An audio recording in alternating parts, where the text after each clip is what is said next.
Hey everyone, my name is Chris, and in this video I'm going to talk about the steps I took to leave my 9 to 5 job to go full time on Amazon.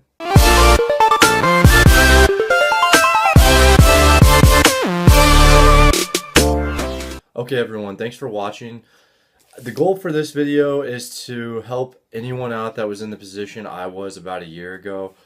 To give you a little bit of background about me, I was working a full-time job, the job I got my degree in, accounting and supply chain management. And it's not that I didn't like my job, it's just that I felt like I could do more.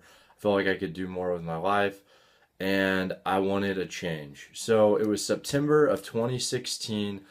I set a goal to leave my job by February of 2017. So, that being said, I had several goals I needed to meet before that happened. To give you a little bit of background about me, I don't have any kids. I'm not really helping anyone out. So, these were the goals that I made. The goal was for me to pay off all of my debt and save up $10,000. So, not that big of a deal, but it was a big goal for me. So, what I planned on doing was I'd already been selling on eBay for a couple of years, and that's actually what I paid for my schooling with. And I was making about $1,000 to $2,000 a month, so I restructured my schedule around this. So that meant I would work out in the morning, then I would go to work, and then after work involved getting inventory for my eBay store and my Instagram, which I opened up around my eBay niche. So then after work, I would source, sometimes I would even drive an hour, hour and a half to make these pickups. I would, I remember I would take my vacation days and I spent some of my vacation days going to town sales and sourcing stuff there. And keep in mind, this is for eBay, and I was not familiar at all at the time with Amazon FBA. I was not familiar at all with sourcing, scanning barcodes. So this was just around a niche I was very, very familiar with, and that was my goal. So, anyways, I ended up between November and January, I did a total of $13,689.75 in sales on my eBay. That's not counting my Instagram. And it came out to be about $7,000 to $8,000 profit. This is just estimation. Now, granted, this is the best time of the year to sell. Q4, November and December, I was selling stuff that was probably way more expensive at this time of the year than it would have been or other parts. So now is the time to capitalize on that.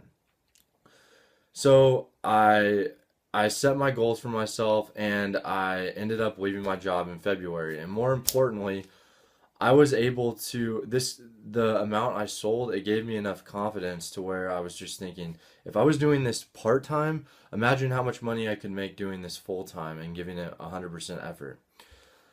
So February 2nd, I quit my job, and then March I end up moving across country. And this is where I was introduced to Amazon FBA. I was traveling across, I think I was like in Texas or something, driving, and I was listening to a podcast, and I came across a course based on Amazon FBA, and it was a good price, and I just decided to do it. And I actually had my first arbitrage item go live in April, and my first private label product go live in May. And so that kind of just to kind of show you how I got introduced into Amazon. And since then, I have transitioned about 60% of my business over to Amazon since it's more scalable. And now I'm currently working, I have a schedule set up that's going to help me focus more on private label and tactical arbitrage, which I plan on speaking more of in my upcoming videos. And that's pretty much it. I want to show you my schedule now that I'm using to get there so you can kind of see how I have things structured.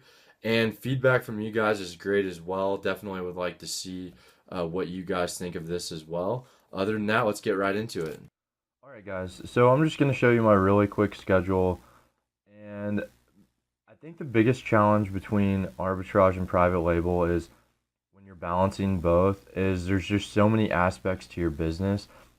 when it comes to arbitrage, there's sourcing, there's listing, there's shipping, and then when there's private labeling, there's research, there's making the listing, and yeah. So I wanted to try and keep things as consistent as possible with there being a variable hour kind of through here. And Fridays and Saturdays are just a little different, anyways. My week actually starts on a Sunday, but as you can see, I wake up at 7:30. Same routine for the most part, except on Saturday I'm actually up at 5. Um, then Amazon product research. I like to, after I drink my coffee, I want to start my day off with the most important thing, which is product research. Then from 9:30 to 10:30, I actually just started hiring someone to do this for me. So this block right here is going to be freed up a little bit. But basically Craigslist research, so what is profitable on Craigslist, and contacting those people and meeting up with those people, which will have to be after work sometime after my main day. 10:45 to 12:30 work out, and then FedEx is right on the way. So is the store, so I might go to the store. Then 1:15 to 3:15, I'm going to start filming all my YouTube videos all at one block right at the beginning of the week, which I will plan on Sunday. And then contact US suppliers as well as Chinese suppliers and optimize PPC campaigns. And then Friday is thrift stores, and if there's a book sale, go to that. That might be on Saturday. And then 3:15 to 4:15, I know we've all been there where, you just start clicking on YouTube videos and then you're like, it's like, I want to start getting into Bitcoin, or I want to get into this or that. And, I'm going to make a list of things I want to learn on Sunday. And then that way, in this hour, I can work on that. So I've been putting off learning funnels for a while, and directing traffic to my Amazon product using those. So that will definitely be on that list, as well as I'm interested to see what else will be once I go over the numbers. And then 4:15 to 5:30, ship any eBay, Amazon, shipments that need to go out. 5:30 to 5:45, emails. Yeah, so I don't want to start the day off with emails. I want to end the day on emails, which suppliers start getting up around this time anyways, so that's good. And then, I've the occasional 8 p.m. I might be doing something, and then in bed by 10:45. So it's pretty simple, and the goal is just to keep it consistent because I like consistency, and hopefully you guys can maybe use this template or tweak some things. I'm interested to hear your feedback, and anyways, thanks for watching. As always, see you next video.